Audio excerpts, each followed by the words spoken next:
28 de mayo de 2019. Palma de Mallorca, España. Agentes de la Interpol rodean un lujoso avión privado en la pista de aterrizaje. El pasajero, un multimillonario mexicano, acostumbrado a ser tratado como realeza, es esposado.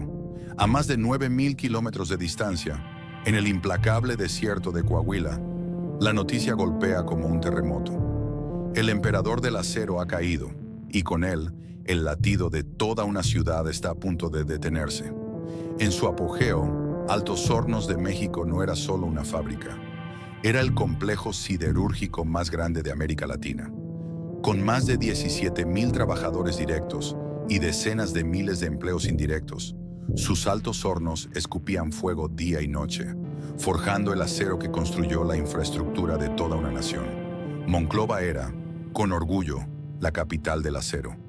Hoy, ese rugido ha sido reemplazado por un silencio sepulcral. Los hornos están fríos, las estructuras se oxidan bajo el sol del desierto, y los hombres que alguna vez dominaron el metal fundido se ven obligados a vender chatarra o su propia sangre para alimentar a sus familias.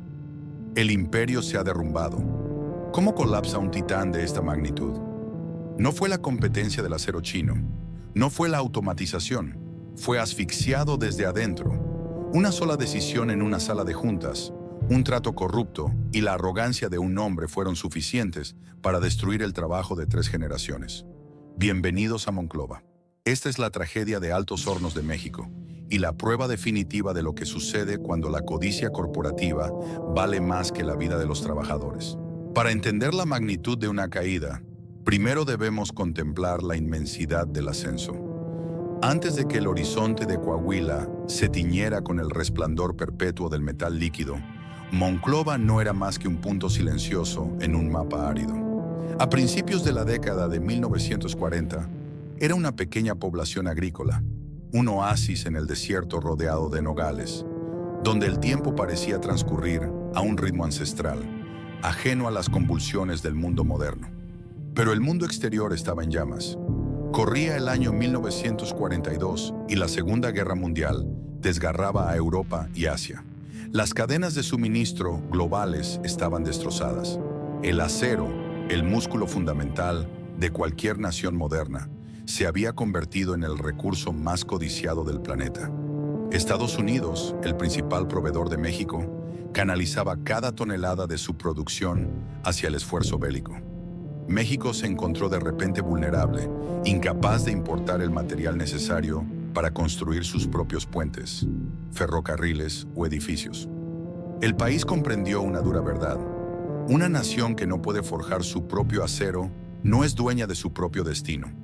Fue bajo esta presión existencial que el gobierno mexicano, en alianza con un grupo de financieros y bajo la visión técnica del ingeniero Harold R. Pape, tomó una decisión monumental. Construirían su propio coloso siderúrgico desde cero. ¿Por qué elegir el hostil desierto de Coahuila? La respuesta no estaba en la superficie, sino bajo tierra y en las rutas logísticas. Monclova estaba estratégicamente ubicada cerca de las inmensas minas de carbón de la región de Sabinas y de ricos yacimientos de mineral de hierro en la zona. Además, contaba con una conexión ferroviaria directa con la frontera de Estados Unidos. La geografía dictó el lugar de nacimiento del gigante. La construcción de Altos Hornos de México no fue solo un proyecto de ingeniería, fue una batalla encarnizada contra los elementos. En medio del calor sofocante y las cegadoras tormentas de polvo, miles de hombres comenzaron a levantar enormes estructuras metálicas en medio de la nada. Debido a la escasez de maquinaria por la guerra, gran parte del equipo inicial tuvo que ser adquirido de segunda mano, rescatado de fábricas estadounidenses desmanteladas. Sin embargo, contra todo pronóstico, el 2 de junio de 1944, el primer alto horno fue encendido. El primer chorro de arrabio incandescente fluyó por los canales de arena, iluminando los rostros manchados de hollín de los pioneros. El milenario silencio del desierto había muerto. Acababa de nacer la capital del acero. En las décadas siguientes, la metamorfosis de Monclova fue absoluta y vertiginosa. De ser un pueblo de apenas unos miles de habitantes, explotó demográficamente, atrayendo a familias de todos los rincones del país en busca del sueño de acero. HMIRA no era simplemente un lugar de trabajo, se convirtió en el padre, la madre y el proveedor universal de toda la región. El modelo implementado era un paternalismo industrial clásico, fuertemente respaldado por el Estado mexicano. Si un niño nacía en Monclova, lo hacía en un hospital construido y financiado por la empresa. Ese niño estudiaría en una escuela apoyada por la compañía, jugaría en ligas de béisbol patrocinadas por la fábrica y al crecer, su destino casi inevitable y profundamente deseado sería cruzar las puertas de la siderúrgica. La compañía construyó colonias enteras, pavimentó calles, introdujo redes de agua potable y dio vida a la infraestructura urbana. Ser un trabajador del acero no era solo un empleo, era una identidad. El olor a azufre y carbón en el aire no era percibido como contaminación por los habitantes. Era el aroma del progreso, de la comida en la mesa y de una envidiable clase media industrial. Durante los años 60 y 70, bajo el control del gobierno federal, AHMSA se consolidó como la columna vertebral de la modernización de México. Sus laminadoras producían las placas de acero que se usaban en los barcos petroleros, en los rieles de las vías férreas nacionales y en las vigas maestras de los rascacielos que transformaban el horizonte de la Ciudad de México. Sin embargo, detrás de este telón de prosperidad y orgullo nacional, una semilla de vulnerabilidad se había plantado profundamente en los cimientos del sistema. Al ser una empresa estatal de dimensiones titánicas, AHMSA comenzó a sufrir las enfermedades crónicas de la administración gubernamental, la burocracia descontrolada y la influencia política. Las contrataciones en la planta a menudo respondían no a las necesidades reales de producción, sino a favores políticos y a las exigencias de sindicatos cada vez más poderosos. Las nóminas se inflaron artificialmente. Para la década de 1980, el gigante de acero se había vuelto lento, ineficiente y financieramente tóxico. Aunque producía millones de toneladas, la empresa estatal operaba con pérdidas masivas, subsidiada constantemente por los impuestos de la nación para evitar un colapso social en el norte del país.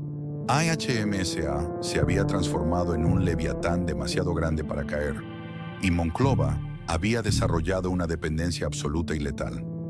Prácticamente el 100% de la economía local estaba atada a los latidos de la fábrica. No había diversificación, no había un plan alternativo. El ecosistema entero pendía de un solo hilo de acero, y a finales de los años 80, cuando el gobierno de México decidió adoptar políticas de libre mercado para privatizar sus empresas paraestatales, ese hilo comenzó a tensarse.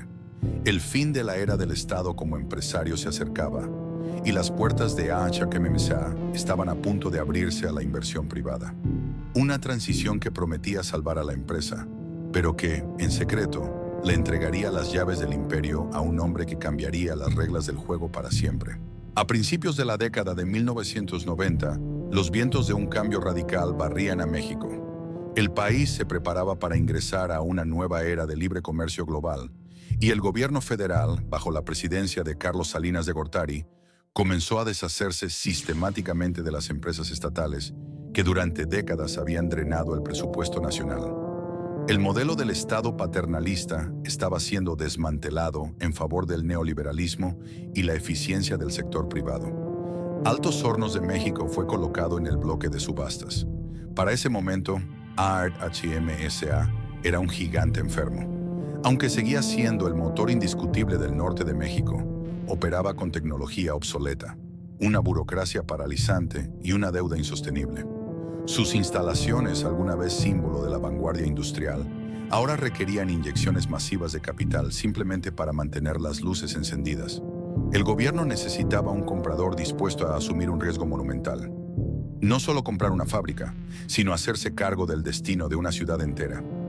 En 1991, la respuesta llegó en forma del Grupo Acerero del Norte. Detrás de este consorcio se encontraba una figura que cambiaría el curso de la historia de Monclova para siempre. Alonso Ancira Elizondo. Abogado de profesión y negociador implacable, Ancira adquirió AHMSA junto con las minas circundantes. El precio de compra, comparado con el valor de los activos, parecía una ganga histórica, pero el contrato venía con una condición draconiana. Los nuevos dueños debían invertir cientos de millones de dólares en la modernización del complejo y asumir las pesadas deudas acumuladas. La llegada de Ancira a Monclova fue recibida con una mezcla de esperanza y terror. La promesa de la privatización era clara: rescatar a la empresa de la obsolescencia y convertirla en un competidor de clase mundial. Pero la medicina del sector privado era amarga. Casi de inmediato, la nueva administración aplicó una doctrina de choque. Para salvar al gigante, argumentaron, había que extirpar el exceso de peso. Miles de trabajadores fueron despedidos en los primeros años de la privatización. Las prestaciones generosas, los empleos hereditarios y las posiciones redundantes que habían caracterizado la era estatal fueron eliminados con la frialdad de un bisturí corporativo. El pacto social no escrito, aquel que dictaba que AHMMSA cuidaría de sus hijos desde la cuna hasta la tumba, se había roto para siempre. Sin embargo, a pesar del dolor inicial, la promesa de la privatización parecía estar cumpliéndose. Bajo el mando de Ancira, la empresa inyectó capital fresco en la modernización de las líneas de producción. Se instalaron nuevos sistemas de colada continua, se actualizaron los altos hornos con tecnología de punta y se optimizó la cadena de suministro desde las minas hasta las laminadoras. A mediados de la década de 1990, los resultados eran notables. HMSA comenzó a romper sus propios récords históricos de producción. La empresa comenzó a exportar a mercados internacionales y Alonso Ancira se transformó de empresario audaz en auténtico titán de la industria mexicana. Pero detrás del humo victorioso de las chimeneas se escondía una falla estructural letal. La espectacular modernización de AMSA no se había financiado con ganancias orgánicas, sino con una agresiva acumulación de deuda, gran parte de ella denominada en dólares estadounidenses. La administración había apostado el futuro de la empresa a la creencia de que los precios del acero seguirían altos y la economía estable. En 1999, la ilusión se hizo añicos. Una brutal caída en los precios internacionales del acero, combinada con las secuelas de las crisis financieras en mercados emergentes, estranguló los ingresos de la empresa. El gigante no generaba suficiente dinero para pagar los intereses de su deuda en dólares. Los bancos acreedores comenzaron a golpear a la puerta. Ante el colapso inminente, Ancira tomó una decisión que definiría su estilo de gestión. El 25 de mayo de 1999, HMSA se declaró en suspensión de pagos, una figura legal que permitía a las empresas congelar el pago a sus acreedores mientras seguían operando. Fue uno de los casos de suspensión de pagos de mayor envergadura en la historia reciente de México, congelando deudas que superaban los 2.000 millones de dólares. La crisis de 1999 fue la primera gran señal de alarma, pero no sirvió como lección de humildad financiera. Todo lo contrario. La suspensión de pagos le enseñó a Alonso Ancira algo muy peligroso. Descubrió que HMSA era demasiado grande para caer. Aprendió que, al controlar el sustento de decenas de miles de familias en Coahuila, podía utilizar a los trabajadores y a la ciudad como un escudo frente a los bancos y al propio gobierno. Sobrevivir a la crisis de 1999 no curó a la empresa. Sembró la semilla de una arrogancia inquebrantable en su liderazgo.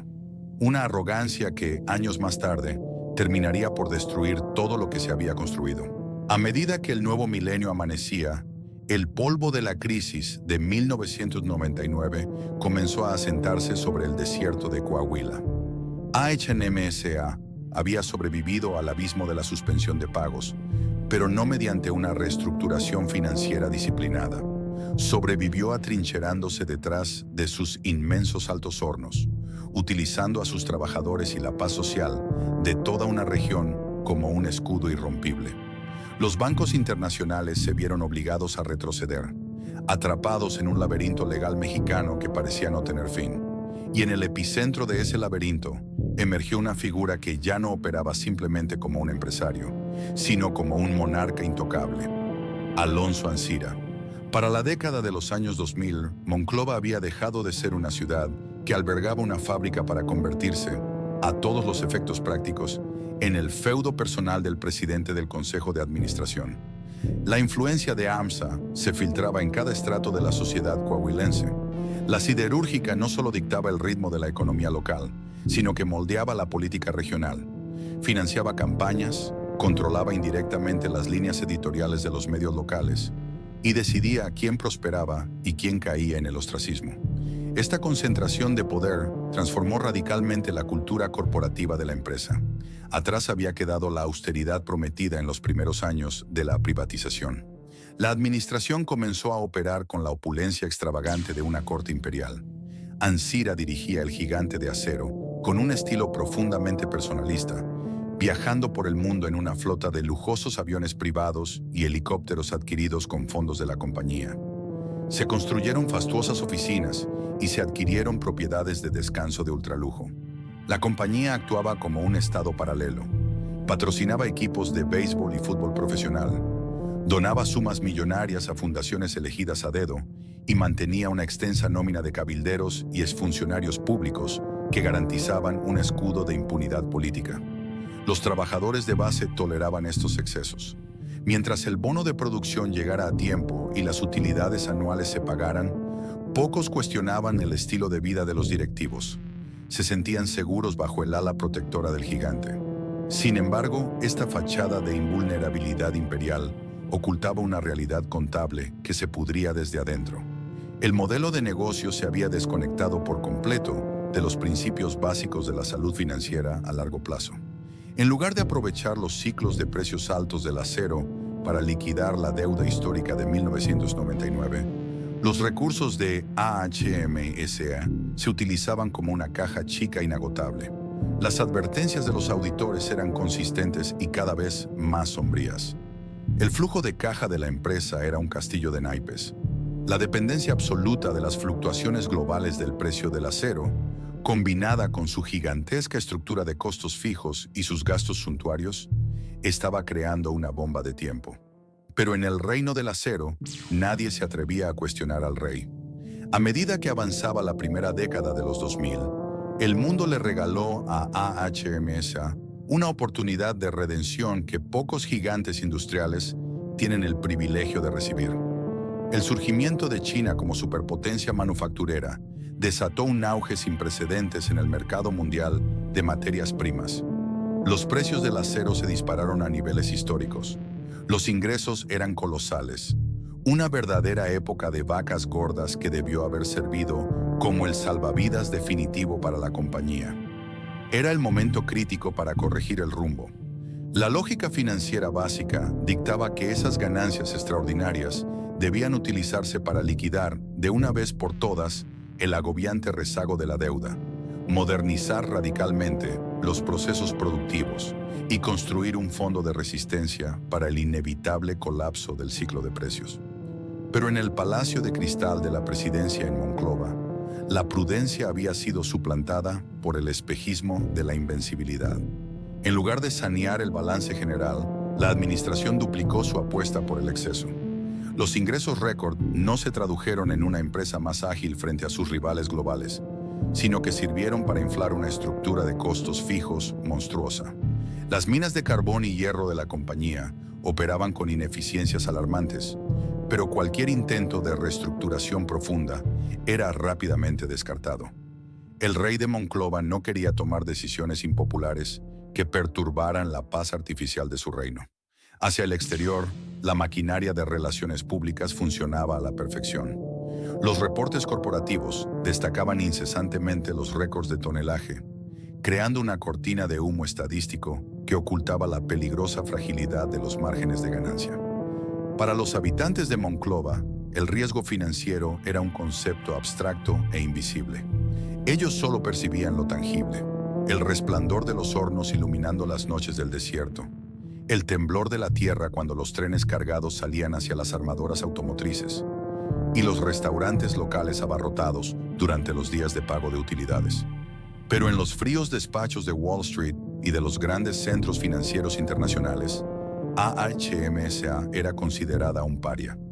A pesar de sus ventas multimillonarias, la industria bancaria global la veía como una reliquia corporativa que sobrevivía gracias a su cabildeo político y a las deficiencias del sistema judicial mexicano, arrastrando permanentemente el estigma de la suspensión de pagos de 1999.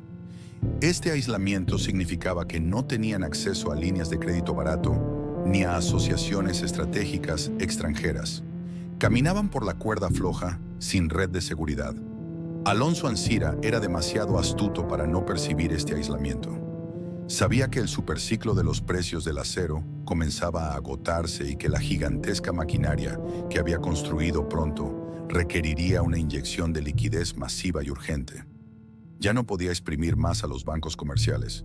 Necesitaba dinero fresco, abundante y rápido, proveniente de una entidad donde sus profundos contactos políticos pudieran garantizar la transacción. Esa fuente providencial solo podía ser una: las inmensas arcas del Estado mexicano. En 2013, con el retorno al poder de un nuevo gobierno federal ansioso por impulsar megaproyectos en el sector energético, el monarca del acero atisbó la oportunidad perfecta. Estaba a punto de orquestar la maniobra más audaz y arriesgada de su carrera. No se trataría de vender acero de alta tecnología, sino de vender un complejo de plantas abandonadas, oxidadas e inoperantes a un precio astronómico.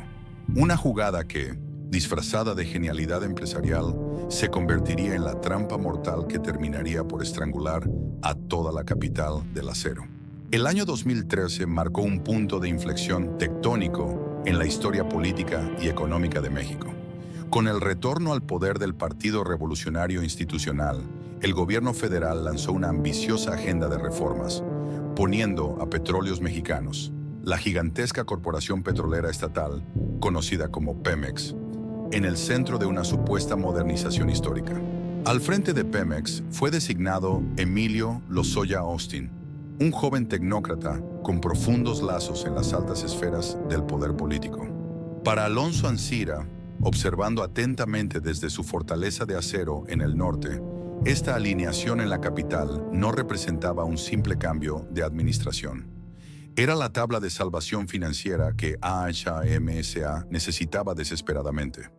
Como hemos visto, a pesar de los récords de producción en Monclova, la compañía operaba con una hemorragia interna de capital debido a su colosal estructura de costos y su aislamiento financiero. Ancira necesitaba una inyección de liquidez masiva e inmediata para mantener a flote su imperio. Pemex, bajo su nueva dirección, tenía acceso a miles de millones de dólares del erario público y una nueva directriz gubernamental para expandirse hacia el sector de los fertilizantes. La oportunidad perfecta se presentó en forma de un activo que ARMSA consideraba, a todos los efectos prácticos, basura industrial irrecuperable. A cientos de kilómetros de los Altos Hornos de Coahuila, cerca del complejo petroquímico de Pajaritos, en Veracruz, se erguía Agronitrogenados. Era una antigua planta de producción de fertilizantes que AHMSA había adquirido años atrás como parte de una fallida diversificación, pero que llevaba más de 14 años en completo y absoluto abandono. Las instalaciones eran un monumento a la decadencia corporativa. Las inmensas tuberías estaban corroídas por la salinidad del mar. La maquinaria central era inservible y la tecnología que alguna vez la operó pertenecía a una era industrial ya extinta. Evaluaciones independientes posteriores la describirían sin eufemismos como chatarra pura.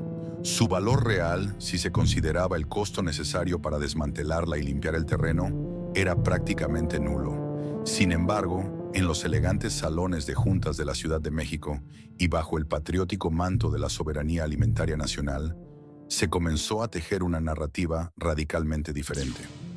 La administración de Pemex argumentó que la compra y reactivación de agronitrogenados era una inversión estratégica y vital para el futuro del país.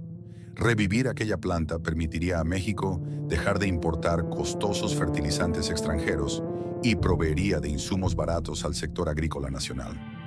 Lo que sucedió a finales de 2003 desafió cualquier lógica comercial básica. En diciembre de ese año, el Consejo de Administración de Pemex concretó la compra de la planta de agronitrogenados a la empresa de Alonso Ancira por $275 millones.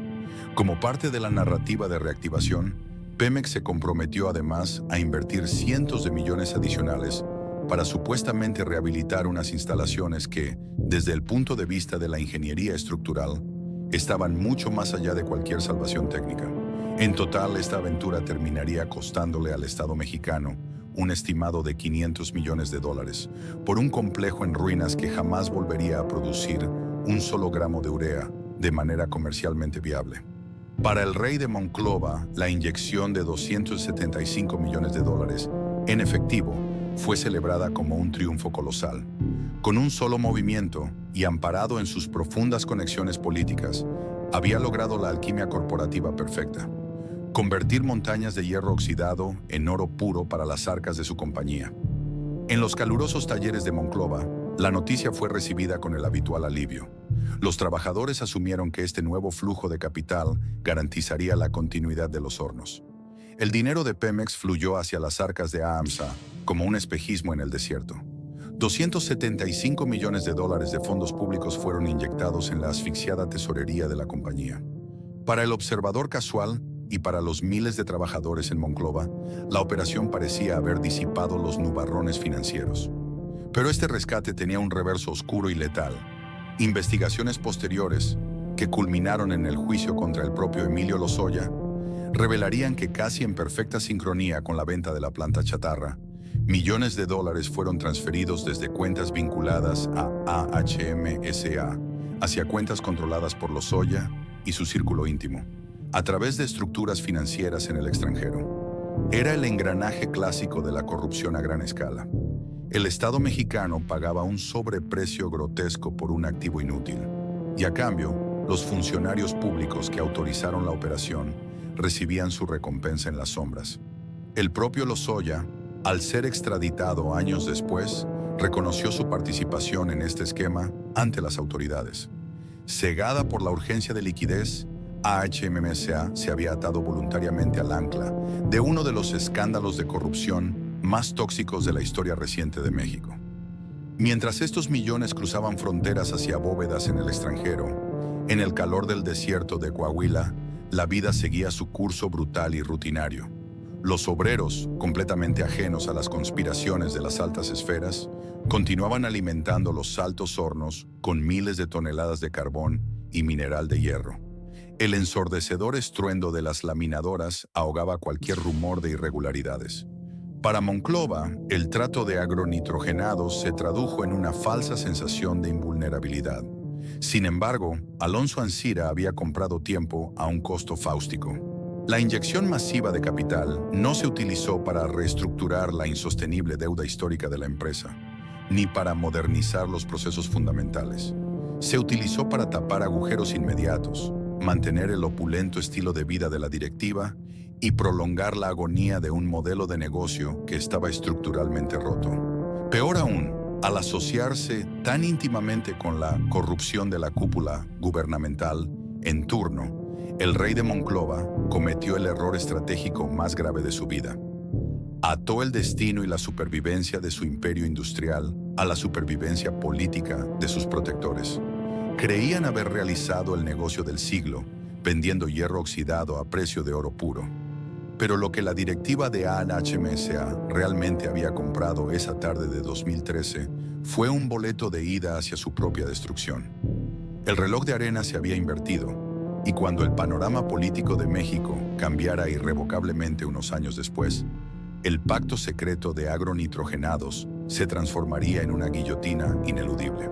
Durante casi 2 décadas, el imperio de Alonso Ancira había operado bajo una premisa fundamental. Los gobiernos cambiaban, pero los pactos de poder permanecían intactos. AHMSA había sobrevivido a crisis globales y deudas astronómicas porque siempre había existido un escudo político dispuesto a proteger a la capital del acero. Sin embargo, en diciembre de 2018, el panorama político de México sufrió un terremoto. Una nueva administración asumió la presidencia enarbolando como bandera principal la erradicación de la corrupción gubernamental. Las viejas alianzas que habían lubricado la maquinaria de impunidad durante años se evaporaron de la noche a la mañana. El primer objetivo en la mira del nuevo gobierno no fue un cartel de drogas, sino el oscuro laberinto financiero que conectaba a Pemex con el escándalo de sobornos en la compraventa de agronitrogenados. Y en el epicentro de ese laberinto, brillando con luz incriminatoria, se encontraba la operación de 2013. Lo que en aquel año se había celebrado en Monclova como un rescate corporativo magistral, Ahora era el expediente principal en el escritorio de la Unidad de Inteligencia Financiera del Gobierno Federal. Los investigadores comenzaron a seguir el rastro del dinero, desentrañando la compleja red de estructuras financieras que AIMSA había presuntamente utilizado para satisfacer a los funcionarios del gobierno anterior. El cerco se cerró con una velocidad y brutalidad que nadie anticipó. El 28 de mayo de 2019, la burbuja de invulnerabilidad estalló a miles de kilómetros del calor sofocante de los Altos Hornos. Alonso Ancira fue interceptado y arrestado por agentes de la Interpol en el aeropuerto de Palma de Mallorca, en España, justo cuando se preparaba para abordar su jet privado. Las imágenes del otrora intocable rey del acero, siendo escoltado hacia un vehículo policial, dieron la vuelta al mundo. El monarca había caído. Pero la captura física del presidente de la compañía fue solo el primer acto. El verdadero golpe, destinado a paralizar el corazón del leviatán de acero, ocurrió de forma simultánea e invisible en los servidores del sistema financiero internacional. El gobierno mexicano, en una medida drástica y sin precedentes, ordenó el congelamiento inmediato y total de todas las cuentas bancarias corporativas de AMSA. En cuestión de segundos, una corporación transnacional que facturaba miles de millones de dólares anuales y sostenía la economía de una región entera, quedó reducida a cero liquidez. La noticia cayó sobre Monclova no con el estruendo de una explosión, sino como una asfixia repentina. Sin acceso a sus cuentas, AIMSA quedó instantáneamente incapacitada. No podía emitir cheques ni recibir pagos. La empresa fue despojada de su capacidad para pagar a sus proveedores de carbón y gas. No podía adquirir refacciones esenciales para el mantenimiento crítico de los hornos. Y, lo más aterrador, no tenía forma de garantizar el pago inminente de la nómina de sus más de 17,000 trabajadores directos. El congelamiento de cuentas no solo detuvo el flujo de capital, paralizó el tiempo mismo en Monclova. En las afueras de las inmensas instalaciones, los camiones cargados de mineral y carbón formaron filas kilométricas bajo el sol abrasador. Los conductores se negaban a descargar un solo kilogramo de material sin la garantía de una transferencia bancaria que por orden federal no llegaría. Dentro de la fábrica, los ingenieros y obreros tuvieron que realizar malabares técnicos desesperados. Los hornos no podían simplemente apagarse. Eran volcanes en cautiverio que requerían una alimentación ininterrumpida para mantener su delicado equilibrio térmico. Operando al límite del abismo, racionando cada tonelada de carbón como si fuera oro, lograron mantener un pulso vital mínimo. Fuera de la planta, la dependencia absoluta de Monclova hacia la empresa se transformó rápidamente en una soga al cuello. Los restaurantes locales, las refaccionarias, las empresas de transporte y cientos de contratistas que vivían exclusivamente de la facturación semanal de AMSA comenzaron a asfixiarse en cuestión de días. La onda expansiva de la orden judicial emitida a casi 1,000 kilómetros de distancia barrió las calles de Coahuila con una brutalidad mayor de la que los burócratas federales habían calculado. Mientras tanto, desde su celda de retención en Europa, la defensa legal de Ancira libraba una batalla frenética para negociar el desbloqueo de las cuentas. El argumento principal no era la inocencia contable, sino el terror social. El estrangulamiento financiero no solo castigaba a un directivo, sino que estaba a punto de detonar una crisis humanitaria en todo el norte del país, dejando a decenas de miles de familias en la inopia total. Bajo la inmensa presión del inminente estallido social, el gobierno mexicano cedió de manera parcial. La Unidad de Inteligencia Financiera acordó liberar algunas cuentas específicas, bajo vigilancia gubernamental estricta, única y exclusivamente para permitir el pago de la nómina atrasada de los trabajadores y la adquisición de insumos de emergencia vitales para evitar el colapso estructural de los hornos. La nómina volvió a fluir esporádicamente, pero el daño institucional ya era irreversible. La confianza crediticia, la moneda de cambio más valiosa en cualquier corporación, había sido aniquilada ante los ojos del mundo financiero. El gigante había sido expuesto, humillado y herido de muerte. AIMSA logró recuperar un flujo de efectivo raquítico, apenas suficiente para mantener los hornos respirando a su mínima capacidad operativa. Sin embargo, La compañía que sobrevivió a ese fatídico mes de mayo de 2019 era apenas un fantasma de sí misma. Se había convertido en un paciente en terapia intensiva, desangrándose en cámara lenta, mientras sus trabajadores observaban aterrorizados cómo se acercaba la verdadera asfixia. El inicio de la década de 2020 trajo consigo una falsa sensación de resolución legal que, en realidad, ocultaba el comienzo de la verdadera agonía operativa. Mientras la pandemia global paralizaba al mundo exterior, añadiendo una presión asfixiante sobre los ya castigados precios internacionales del acero y las cadenas de suministro, la batalla por la supervivencia de AHMSA se libraba en dos frentes radicalmente distintos: las frías cortes de justicia intercontinentales y los cada vez más silenciosos talleres de Monclova. Después de casi 2 años de arresto y de agotar todos los recursos legales en Europa para evitar la justicia mexicana, Alonso Ancira fue finalmente extraditado en febrero de 2021. Sin embargo, el rey del acero aún conservaba un último as bajo la manga. En abril de 2021, desde el interior de un reclusorio de la Ciudad de México, Ancira y sus abogados llegaron a un acuerdo reparatorio con el gobierno federal y Petróleos Mexicanos. Para suspender el proceso penal en su contra por lavado de dinero y recuperar inmediatamente su libertad, el empresario se comprometió a devolver $216 millones correspondientes al sobreprecio pagado por la planta de agronitrogenados. El colosal pago se realizaría en 3 exhibiciones anuales. Aquel día, Alonso Ancira abandonó el reclusorio, exhibiendo la actitud de un hombre que cree haber doblado al sistema. Para la prensa nacional, el caso parecía cerrado. El Estado había recuperado los fondos públicos y el empresario su libertad.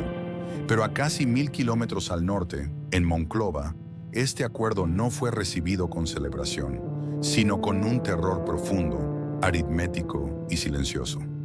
La pregunta que nadie en los juzgados de la capital del país se hizo, pero que resonaba como un eco fúnebre en las vacías cajas fuertes de AHMSA, era matemáticamente letal. ¿De dónde sacaría la compañía $216 millones en efectivo puro? Para 2021, la empresa ya no era la arrogante máquina de imprimir dinero de la década anterior.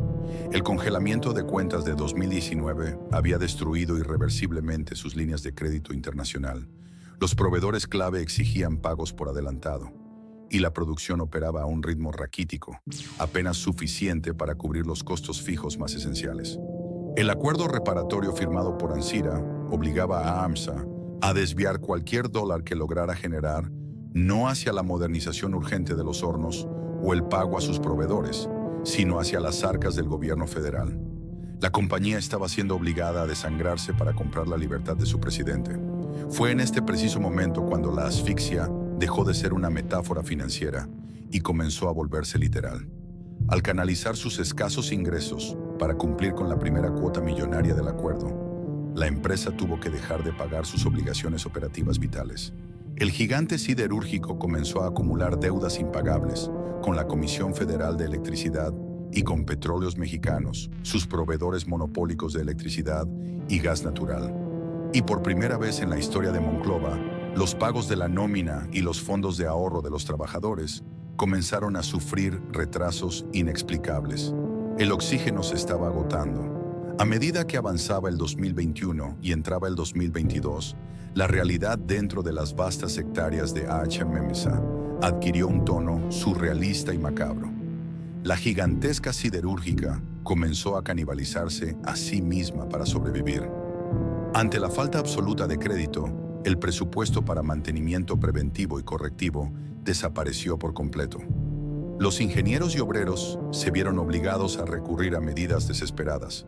Para mantener en funcionamiento una cinta transportadora o reparar una válvula de presión crítica, tenían que desmantelar equipos de otras áreas de la planta que ya estaban inoperantes. La fábrica se estaba devorando a sí misma, pedazo a pedazo. Las condiciones de seguridad industrial, que en el manejo de metal fundido son la delgada línea entre la vida y la muerte, se desplomaron. Mientras tanto, desde la cúpula directiva, la estrategia de comunicación se convirtió en una monótona repetición de promesas vacías. Cada vez que el descontento laboral amenazaba con desbordarse, la empresa emitía comunicados anunciando que la salvación estaba a la vuelta de la esquina. Se hablaba de grupos de inversión extranjeros, de fondos asiáticos o estadounidenses a punto de inyectar miles de millones de dólares para rescatar el complejo. Solo aguanten un poco más era el mensaje constante que descendía desde las oficinas climatizadas hasta los talleres calurosos. Pero esos inversionistas fantasmas nunca se materializaron. Los expertos financieros internacionales sabían lo que los directivos de EHMSI se negaban a admitir. Nadie en su sano juicio compraría una siderúrgica tecnológicamente rezagada, ahogada en deudas fiscales, con un pasivo laboral gigantesco y atada a un acuerdo reparatorio de cientos de millones de dólares. El tamaño de los pasivos era infinitamente mayor que el valor real de los activos. Para finales de 2022, el estrangulamiento era ya insostenible. La Comisión Federal de Electricidad, cansada de las constantes renegociaciones fallidas, comenzó a aplicar cortes intermitentes en áreas no vitales de la planta. La oscuridad empezó a ganar terreno dentro del complejo, devorando naves industriales enteras. Al mismo tiempo, Petróleos Mexicanos endureció su postura sobre el suministro de gas natural, reduciendo la presión a niveles verdaderamente críticos. En las calles de Monclova, la desesperanza se convirtió en una enfermedad endémica. Los comerciantes locales dejaron de otorgar créditos a los obreros. Las familias comenzaron a vender sus vehículos y electrodomésticos para comprar comida. Los altos hornos aún emitían un débil resplandor naranja contra la noche del desierto, pero ya no era el fuego furioso del progreso industrial de antaño. Era el último y agónico parpadeo de una vela a punto de extinguirse para siempre. El año 2023 amaneció en Monclova no con la promesa de un nuevo comienzo, sino con la gélida certeza del final.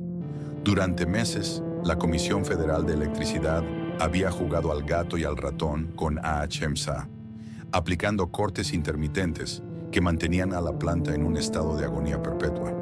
Pero la paciencia del gobierno federal y de las empresas estatales proveedoras se había agotado por completo. Las deudas acumuladas por electricidad y gas natural ascendían a decenas de millones de dólares. Una cifra imposible de cubrir para una corporación cuyas cuentas bancarias seguían bajo la lupa y cuyos ingresos, ya famélicos, habían sido secuestrados por el acuerdo reparatorio de su presidente. Finalmente, el golpe de gracia llegó. No fue un anuncio espectacular ni una explosión cataclísmica, sino el simple y burocrático acto de bajar un interruptor maestro. A principios de 2023, la CFE cortó definitivamente el suministro eléctrico a la totalidad del complejo industrial. Simultáneamente, Petróleos Mexicanos cerró por completo las válvulas de gas natural.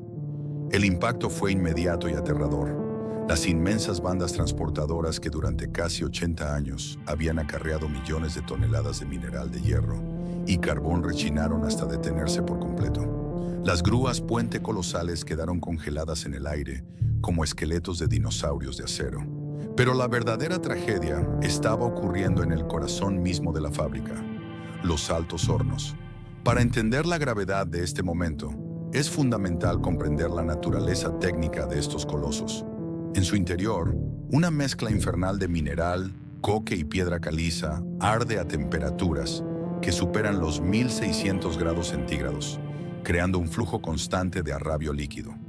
Es un ecosistema termodinámico extremadamente delicado que requiere una alimentación ininterrumpida de oxígeno, combustible y materias primas. No está diseñado para detenerse. Cuando el gas y la electricidad desaparecieron, los inyectores de aire caliente se silenciaron de golpe. El oxígeno dejó de fluir. Sin combustible para mantener las temperaturas infernales, el coloso comenzó a enfriarse inexorablemente. En el argot siderúrgico, esto es la pesadilla máxima. A medida que la temperatura interior desciende, las miles de toneladas de metal líquido, escoria y materiales fundidos que se encuentran dentro del enorme vientre del horno comienzan a solidificarse. Los ingenieros conocen el resultado. Se forma una salamandra, un bloque monolítico de acero y roca indesarraigable que destruye el interior del horno por completo. Los ingenieros y obreros, despojados de cualquier herramienta o energía para evitarlo, tuvieron que presenciar en la más absoluta impotencia cómo su amada maquinaria agonizaba. Resucitar un horno en ese estado no es una simple cuestión de volver a encender un fósforo. Requiere dinamitar el interior, reconstruir el revestimiento refractario, ladrillo por ladrillo y gastar cientos de millones de dólares. Era, a todos los efectos prácticos, un daño estructural irreversible.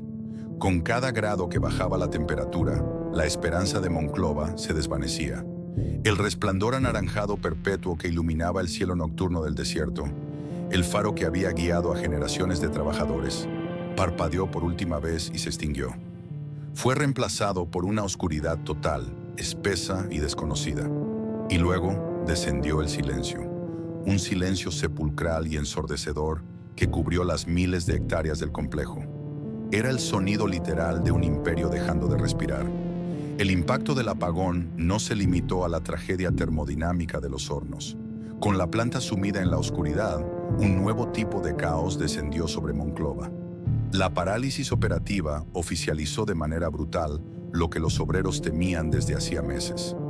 AHMSA ya no podía pagarles. Los depósitos salariales se detuvieron por completo, arrastrando consigo el sustento inmediato de más de 17,000 familias. La reacción inicial fue de incredulidad paralizante, seguida rápidamente por la furia. A lo largo de la primera mitad de 2023, las avenidas de Monclova se convirtieron en el escenario de protestas continuas.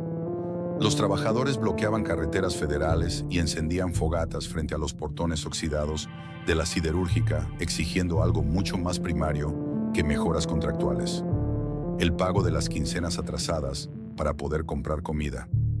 Pero la furia en las calles pronto dio paso a una desesperación que rayaba en la devoción. A medida que las semanas se convertían en meses y las colosales instalaciones permanecían en total abandono por parte de la alta gerencia, una nueva amenaza surgió de las sombras: el pillaje masivo. Kilómetros de cables de cobre de alta tensión, costosos motores industriales y herramientas especializadas comenzaron a desaparecer. Bandas organizadas de saqueadores empezaron a devorar los bordes del complejo. Fue entonces cuando ocurrió un giro profundamente poético y desgarrador. Fueron los mismos obreros, aquellos hombres que llevaban meses sin recibir un solo centavo de salario, quienes se organizaron para proteger el cadáver de la bestia de acero. Establecieron guardias voluntarias, organizando turnos para patrullar los inmensos perímetros de la planta en la más absoluta oscuridad nocturna, armados únicamente con linternas, palos y su propia determinación. No realizaban estas rondas de vigilancia por lealtad a Alonso Ancira, ni por obediencia a una junta directiva que los había abandonado a su suerte. Lo hacían porque aún albergaban la frágil e inquebrantable esperanza de que algún día, de alguna manera, un nuevo grupo inversor llegara para encender los hornos nuevamente. Estamos cuidando nuestra fuente de trabajo, nuestra segunda casa, declaraban ante las cámaras de los noticieros locales, con los rostros demacrados pero manteniendo una dignidad industrial intacta. Sin embargo, más allá de los portones custodiados, la realidad técnica era implacable. Hacia finales de 2023, el diagnóstico de los auditores externos fue unánime y devastador. El daño estructural interno, sufrido por los altos hornos tras el enfriamiento abrupto, combinado con el deterioro general de las líneas de laminación, los saqueos periféricos y la gigantesca carga de deuda fiscal y laboral, había empujado a la empresa mucho más allá del punto de no retorno. Reactivar AHMSA había dejado de ser un proyecto de reestructuración financiera. Ahora se trataba de una labor de reconstrucción casi total desde los cimientos. Una tarea que exigiría miles de millones de dólares que ningún inversor en el mundo estaba dispuesto a arriesgar en una planta tecnológicamente rebasada. El silencio que se había apoderado de los hornos a principios de año se solidificó, convirtiéndose en el estado definitivo y permanente de las cosas. La muerte clínica se había transformado en rigor mortis industrial absoluto.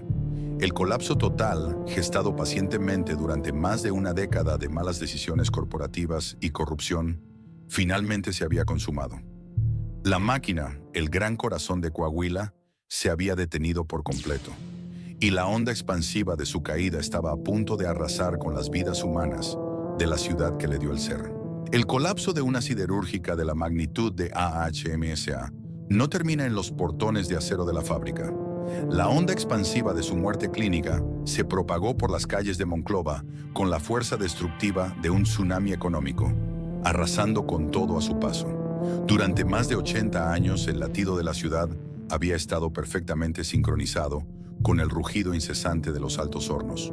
Ahora, con el monstruo de acero en coma profundo, la orgullosa capital del acero comenzó a marchitarse rápidamente, transformándose ante los ojos del mundo en una auténtica ciudad fantasma. El impacto numérico fue brutal y sin precedentes en la historia industrial moderna de México. Más de 17,000 trabajadores directos perdieron su única fuente de ingresos de la noche a la mañana, sin liquidaciones y con salarios caídos acumulándose en el limbo legal. Pero la verdadera escala de la tragedia era mucho más profunda y sistémica. Los expertos económicos estiman que, por cada empleo directo en HMSA, existían al menos 3 empleos indirectos en la región que dependían exclusivamente de la derrama financiera de la empresa. Estamos hablando de una red interconectada de más de 50,000 familias, cuyo sustento básico fue aniquilado de un solo tajo. En una zona desértica donde las opciones de diversificación corporativa eran prácticamente inexistentes, esta parálisis equivalía a una sentencia de muerte comunitaria. Las calles de Monclova, que alguna vez bullían de actividad y comercio constante, especialmente durante los venerados días de pago del reparto de utilidades, pronto se llenaron de un silencio ominoso. El primer dominó en caer fue el sector de servicios. Las pequeñas tiendas de abarrotes de los barrios obreros, que durante generaciones habían fiado la comida a las familias, confiando en la solvencia histórica de la empresa, acumularon deudas incobrables y se vieron obligadas a bajar sus cortinas de forma definitiva. Los restaurantes populares cerraron sus puertas.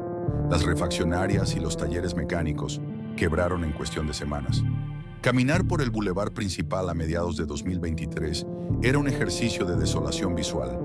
Los letreros de "se vende", "se traspasa" o "se renta" comenzaron a multiplicarse como una plaga silenciosa sobre las fachadas de los negocios y las viviendas de clase media. Familias enteras, incapaces de pagar sus hipotecas y los servicios básicos, empacaron apresuradamente sus pertenencias y abandonaron Coahuila. Inició un éxodo amargo hacia los polos industriales del centro de México o hacia la frontera con Estados Unidos, buscando un rescate urgente que su propia tierra les negaba rotundamente. Para los que se quedaron, atrapados por la edad avanzada, el arraigo a su tierra o la absoluta falta de recursos para emigrar, la realidad se volvió una lucha diaria por la supervivencia más básica. Hombres que durante décadas habían sido especialistas metalúrgicos de élite, operadores de maquinaria pesada o técnicos certificados en fundición, se vieron despojados no solo de sus salarios, sino de su identidad misma. El orgullo de ser acerero, una insignia de honor transmitida de padres a hijos, se había convertido en un ancla pesada e inútil. Sin alternativas laborales en la región, estos veteranos de la industria pesada se vieron obligados a ingresar a la economía informal más precaria. Comenzaron a vender tacos y tamales en las esquinas, a ofrecer servicios de jardinería improvisados o, en una ironía poética y dolorosa, a recolectar chatarra de acero en las mismas calles que ellos mismos habían ayudado a construir. El impacto psicológico de esta caída libre fue, en muchos sentidos, aún más devastador que la asfixia económica. Durante generaciones, la identidad del monclovense estuvo indisolublemente ligada al fuego y al metal. Ser un trabajador de HMSA era un estatus social, una garantía de respeto en la comunidad. Al ser despojados repentinamente de sus uniformes y de sus rutinas forjadas en los talleres, muchos veteranos cayeron en profundas depresiones. El tejido familiar, presionado hasta el límite por la falta de dinero y la incertidumbre perpetua, comenzó a fracturarse.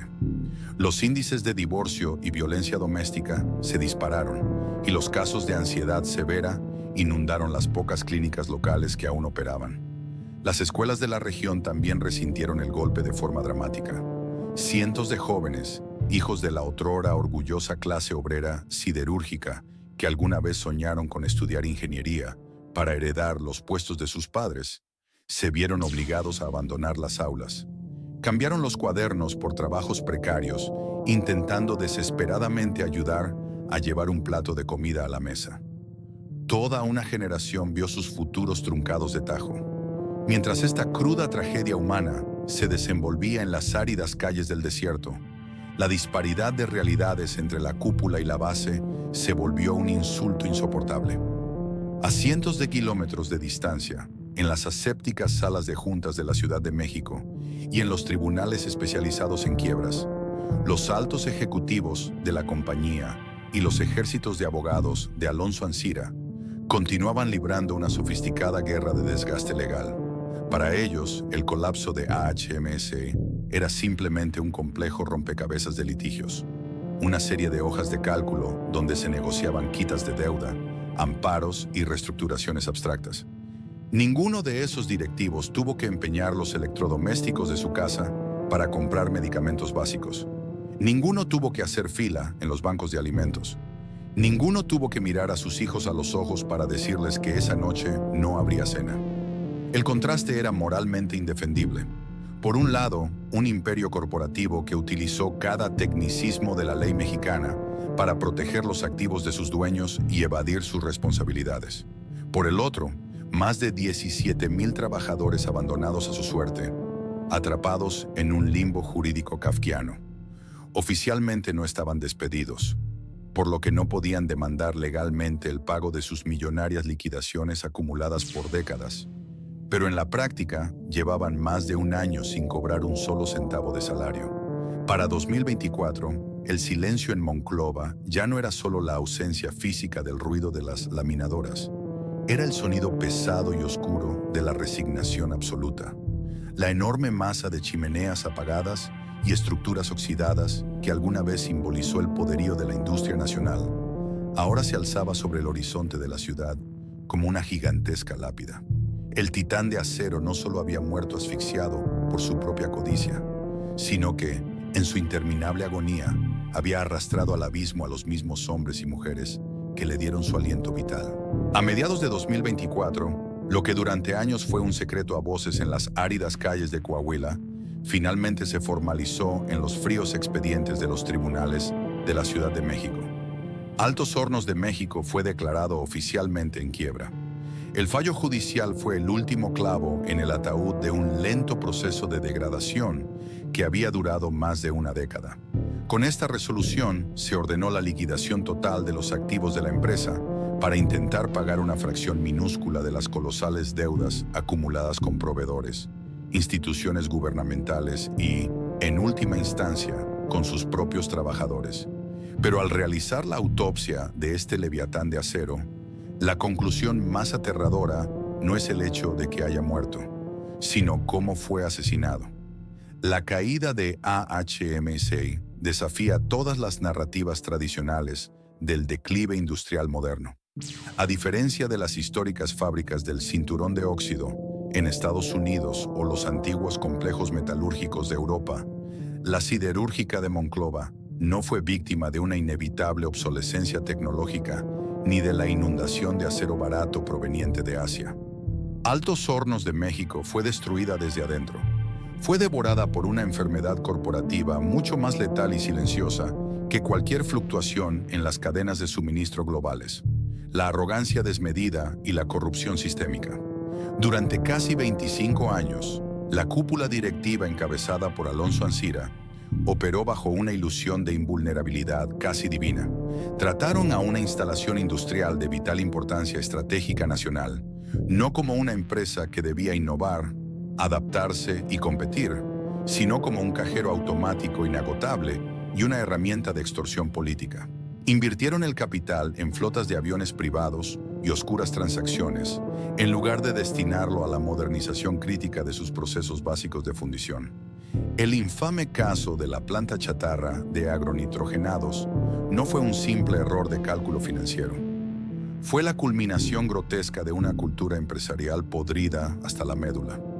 Fue la prueba definitiva de que los líderes de la compañía estaban dispuestos a atar el destino de decenas de miles de familias a las inestables redes de la corrupción de alto nivel, todo con tal de mantener un flujo de caja a corto plazo que financiara sus excesos. Creyeron que el tamaño monumental de su fábrica y el impacto social catastrófico de un posible cierre los haría eternamente inmunes a la justicia. Calcularon que el Estado mexicano, sin importar quién estuviera en el poder, jamás se atrevería a dejarlos caer. Se equivocaron rotundamente y el precio íntegro de esa monumental arrogancia lo pagó la clase trabajadora de Monclova. El colapso de AHMSA trasciende los libros de contabilidad.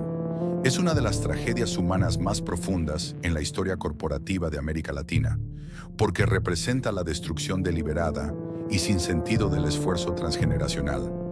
Los abuelos construyeron los hornos originales desde cero en medio de un desierto hostil.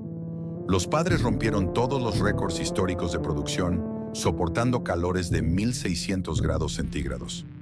Y los hijos se quedaron con las manos vacías en 2024, observando con amargura cómo todo ese inmenso legado se evaporaba en cuentas bancarias opacas al otro lado del océano. Hoy, si uno se detiene en las carreteras interestatales que bordean la ciudad de Monclova y mira hacia el horizonte, ya no verá el orgulloso y perpetuo humo del progreso.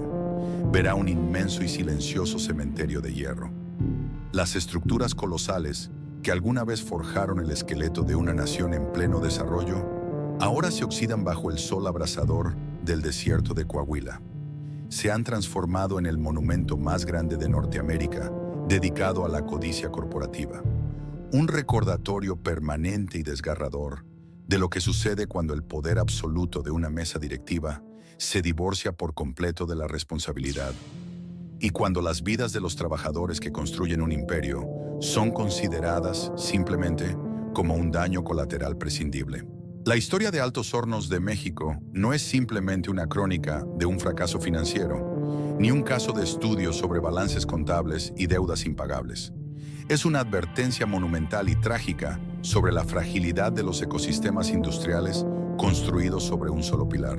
Durante 80 años, Monclova creyó fervientemente en el Pacto de Acero, la ilusión inquebrantable de que, a cambio del sudor, los pulmones y la lealtad absoluta de sus habitantes, la gigantesca corporación garantizaría su supervivencia perpetua. Pero la realidad corporativa demostró ser mucho más fría y despiadada que el metal fundido.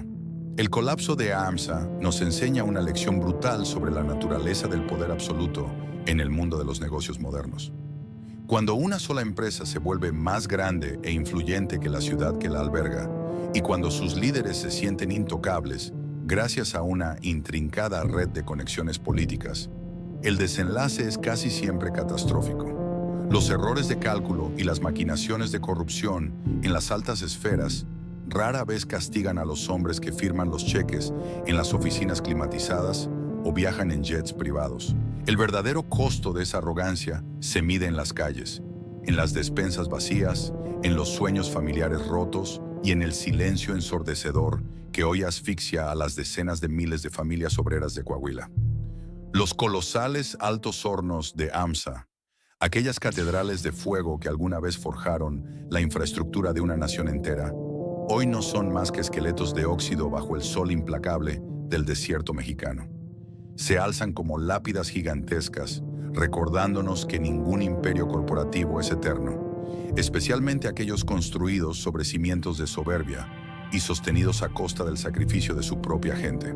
Esta ha sido la historia de Altos Hornos de México, la historia de los hombres y mujeres que construyeron el corazón de acero del norte de México, y la historia de cómo ese corazón fue apagado, no por el tiempo, ni por la tecnología, ni por la historia, sino por los mismos hombres que tenían la obligación de mantenerlo latiendo.